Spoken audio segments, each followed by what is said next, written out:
I am an African.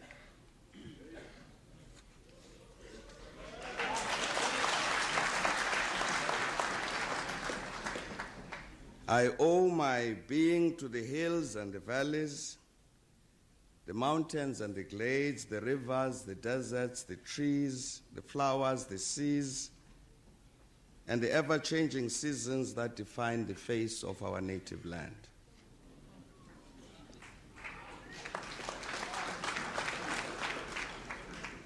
My body has frozen in our frosts and in our latter-day snows. It has thawed in the warmth of our sunshine and melted in the heat of the midday sun.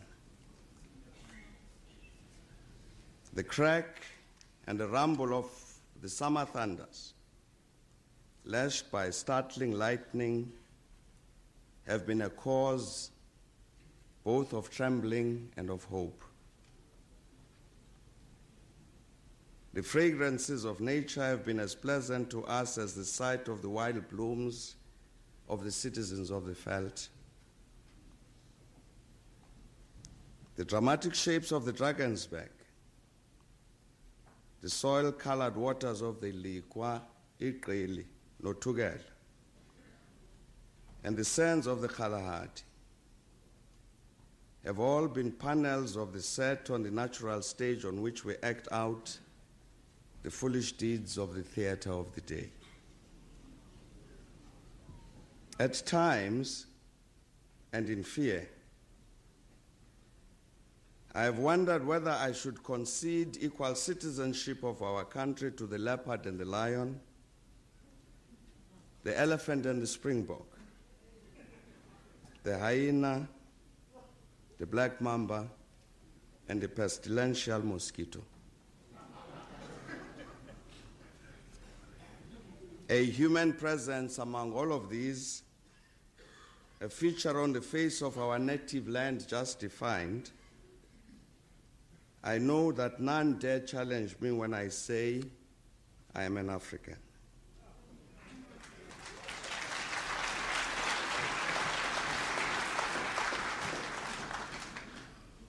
I owe my being to the Khoi and the San whose desolate souls haunt the great expanses of the beautiful Cape. They who fell victim to the most merciless genocide our native land has ever seen. They were the first to lose their lives in the struggle to defend our freedom and independence, and they who, as a people, perished in the result. Today, as a country, we keep an audible silence about these ancestors of the generations that live, fearful to admit the horror of the former deed, seeking to obliterate from our memories a cruel occurrence, which in its remembering should teach us not and never to be inhuman again.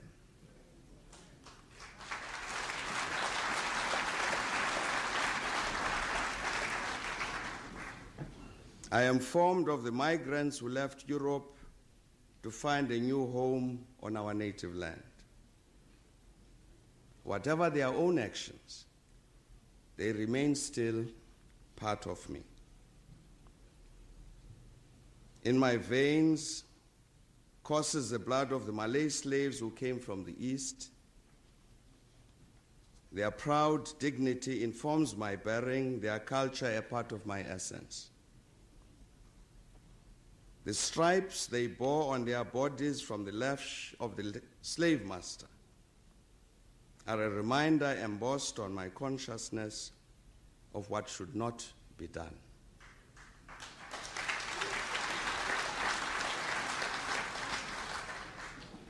I am the grandchild of the warrior men and women that Inzansi Kukuni led. The patriots that Tetwayo and Mpepu took to battle. The soldiers Mushweshwe and Ngungunyane taught never to dishonor the cause of freedom. My mind and my knowledge of myself is formed by the victories that are the jewels in our African crown. The victories we earned from Isandlwane to Khartoum, as Ethiopians, as the Ashanti of Ghana, as the Berbers of the desert. I am the grandchild who lays flowers on the Boer graves at St. Helena, the Bahamas, and the Frohe Monument, who sees in the mind's eye and suffers the suffering of a simple peasant folk, death, concentration camps, destroyed homesteads, a dream in ruins. I am the child of Nongqawuse. I am he who made it possible to trade in the world markets in diamonds, in gold, in the same food for which our stomachs yearn. I come of those who were transported from India and China, whose being resided in the fact solely that they were able to provide physical labor,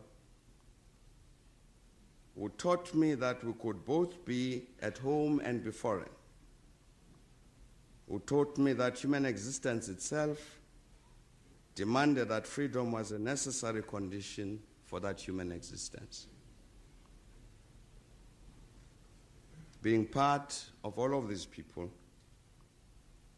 and in the knowledge that none dares contest that assertion, I shall claim that I'm an African.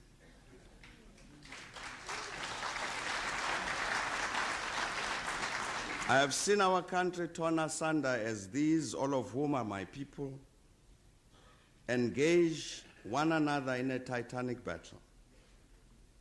The one to redress a wrong that had been caused by one to another, and the other to defend the indefensible. I have seen what happens when one person has superiority of force over another, when the stronger appropriate to themselves the prerogative even to annul the injunction that God created all men and women in his image. I know what it signifies when race and color are used to determine who is human and who subhuman.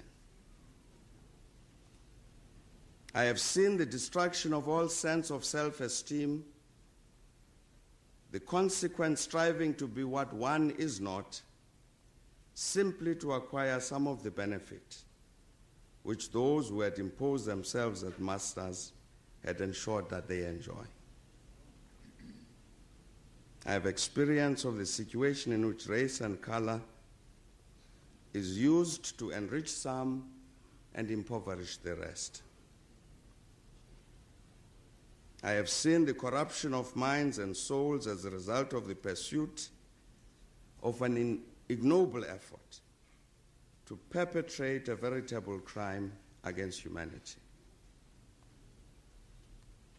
I have seen concrete expression of the denial of the dignity of a human being emanating from the conscious, systemic, and systematic oppressive and repressive activities of other human beings. There, the victims parade with no mask to hide the brutish reality. The beggars, the prostitutes, the street children, those who seek solace in substance abuse, those who have to steal to assuage hunger, those who have to lose their sanity because to be sane is to invite pain. Perhaps the worst among these, who are my people, are those who have learned to kill for a wage. To these, the extent of death is directly proportional to their personal welfare. And so, like pawns in the service of demented souls, they kill in furtherance of the political violence in KwaZulu-Natal.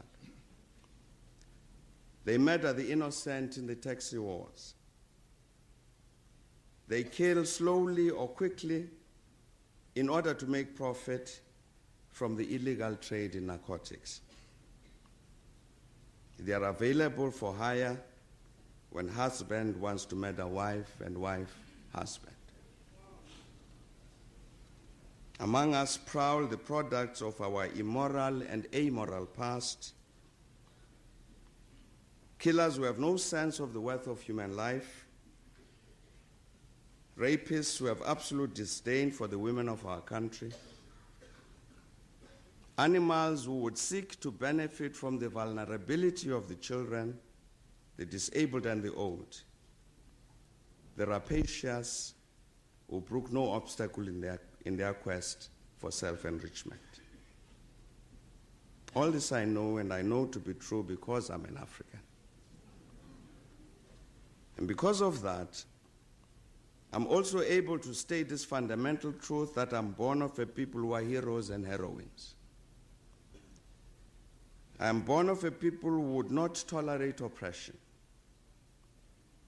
I am of a nation that would not allow that fear of death, of torture, of imprisonment, of exile, or persecution should result in the perpetuation of injustice. The great masses who are our mother and father will not permit that the behavior of the few results in the description of our country and people as barbaric.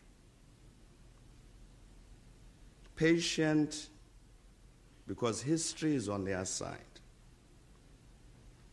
These masses do not despair because today the weather is bad. Nor do they turn triumphalists when tomorrow the sun shines.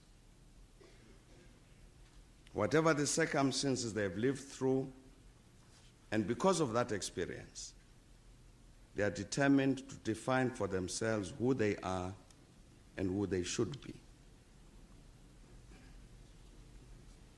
We are assembled here today to mark their victory in acquiring and exercising their right to formulate their own definition of what it means to be African.